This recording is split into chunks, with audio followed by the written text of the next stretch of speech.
初中的时候，学校为了惩罚迟到的同学，就罚我们去扫厕所，迟到一次扫一次。我扫了几次厕所之后，发现了一个很严重的问题，那就是这段时间明明我每次迟到的时候都是以迅雷不及掩耳之势冲过大门，为什么还能发现我迟到？而且我没有迟到的时候也会被说成迟到，一定是哪里有问题。而且二哥也经常迟到，但是我从来没见过他扫一次厕所，这其中一定有什么不可告人的秘密。那天我正在思考这个问题的时候，忘记冲岗了，直接就被2个保安抓进了保安室。保安队长一脸严肃地问我哪个班的，什么名字？跟他说我是3年2班的张之柱。没想到保安队长说我谎报信息。正当我一脸纳闷的时候，二哥正好慢悠悠地走了过来。保安问他叫什么名字，是哪个班的，哥张口就来，哎，这么多次了还问我，3年2班张之柱就是我啊。队长指着二哥对我说道，看到没有，那个才是真正的张之柱，每次都知道我能认错人啊。当时我从保安室走了出来，气氛极度尴尬。原来二哥每次迟到都是用我的名字，我就说为什么天天我要扫厕所，当然说是挺香的嘛，但去多了被人误会了怎么办？最近班里都在传我为了独占厕所故意迟到。二哥身强体壮，我打不过他，但可惜的是他碰上了我，号称智商250的小诸葛，一下就想好了智取的方法。那天我匿名在学校贴吧发了一篇文章，说二哥跟保安队长有不可告人的秘密，所以每天迟到也没事。文章末尾还暗示了二哥是保安队长的私生子。本以为大家看到之后都会义愤填膺，同仇敌忾，没想到下面的留言全是大神求带。从那以后经常有人送礼给二哥，看他帮保安打个招呼，好像自己出去。二哥这个家伙也是顺水推舟，和保安队长合作了一波，2个人赚得盆满钵满。等到毕业的时候，二哥已经有几万块钱的身家。有段时间我爷爷身体不好，家里人就让他去练练太极锻炼身体。开始他还不愿意，后来他越练越上瘾，没事就打太极，终于他膨胀了，觉得自己太极练得炉火纯青，开始去小区找老头打架了。问题他从来不找5、60的打，单挑7老80中过风的打，所以从来没输过，还给自己取了一个东山再起老男人的称号，号称无一败绩。他是牛逼了，我可惨了，隔3差5就要去给别人家道歉。有这么个爷爷，我估计要给半个小区的人当孙子。越想越气，我决定挫挫他的锐气。想起以前 C 罗打扮成路人去踢球，我就买了顶白色假发和胡子，戴上墨镜去装老头，故意出现在我爷爷经常去的公园。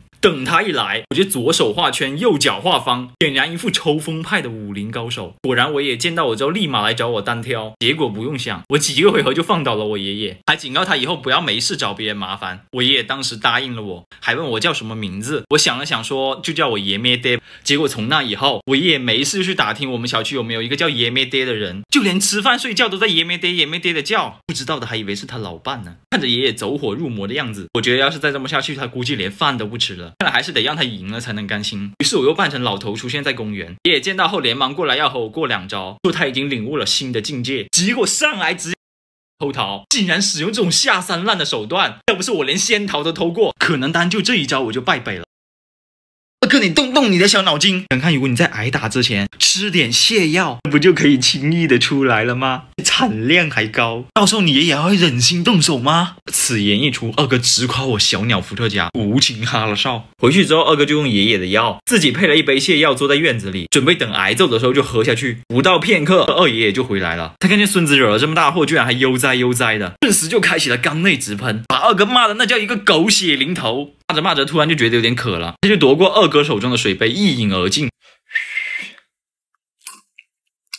这个东西还挺酸酸甜甜的哦。二爷出生于书香门第，自然是先礼后兵。骂完之后就要开始动手了，不知道是不是攒的劲太大，直接砰的一声，二爷爷裤子上突然出现了不明液体。这还没完，二爷爷还没反应过来，又是一阵狂轰乱炸，院子里已经被泛黄的液体覆盖了。年纪轻轻的二哥哪见过这种场面，直接就吐了出来，堪比现在的国服第一喷子，1喷5的名场面，可谓是上吐下泻。事后据当事人的邻居描述，爷孙俩在院子里浴血奋战，后来2人都倒在了屎坡中。还记得我读大1的时候，学校附近新开了一家酸辣粉店，因为特别的酸爽，所以一到饭点就排得水泄不通。有一次我上完游泳课就想着去吃学校门口那家酸辣粉，但是马上就要到饭点了，我要是老老实实的去更衣室换衣服，估计去到啥都没有了。于是我没有脱泳裤，直接把裤子套在外面就冲了出去。一路上泳裤的水一直顺着裤子往下滴，留下了我奔跑的轨迹，而且泳裤的水还渗出了裤子，可以很明显看到一条内裤的痕迹。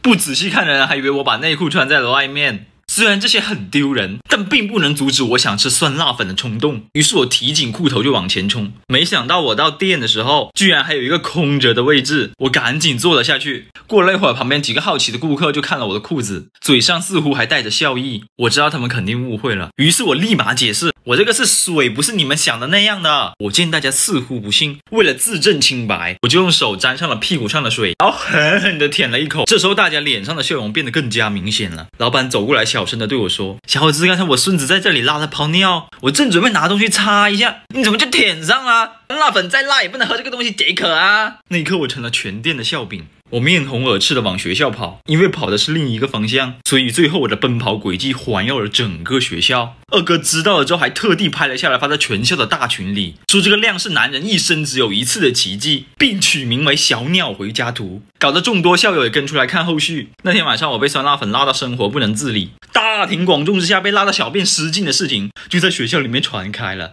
我那几个坑逼室友还时不时给我发成人纸尿裤的链接，就像是这样的。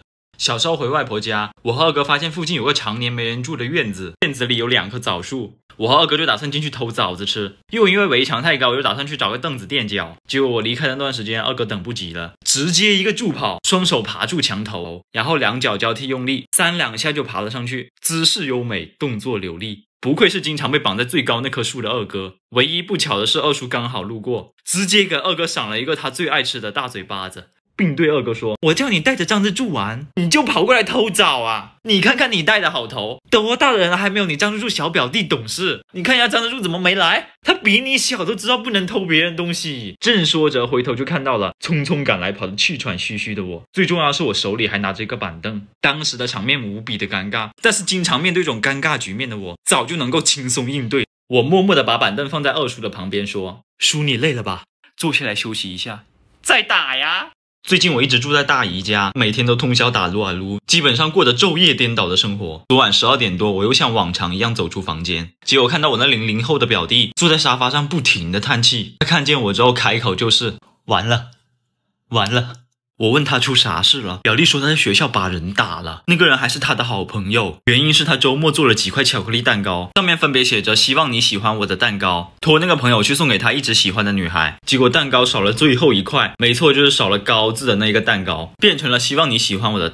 女孩一看气得要命，直接走到他面前给了他一巴掌。之后表弟怀疑是他朋友故意捣乱，就去当面质问，结果一言不合就打了起来，被学校警告处分，周一还要叫家长。现在是朋友反目，喜欢的女孩也没戏了，再加上让父母失望。表弟叹了口气对我说，我现在愁得要死啊。我重重捶了他一下肩膀，激昂地对他说，振作起来，你这么年轻，什么事情过不去呢？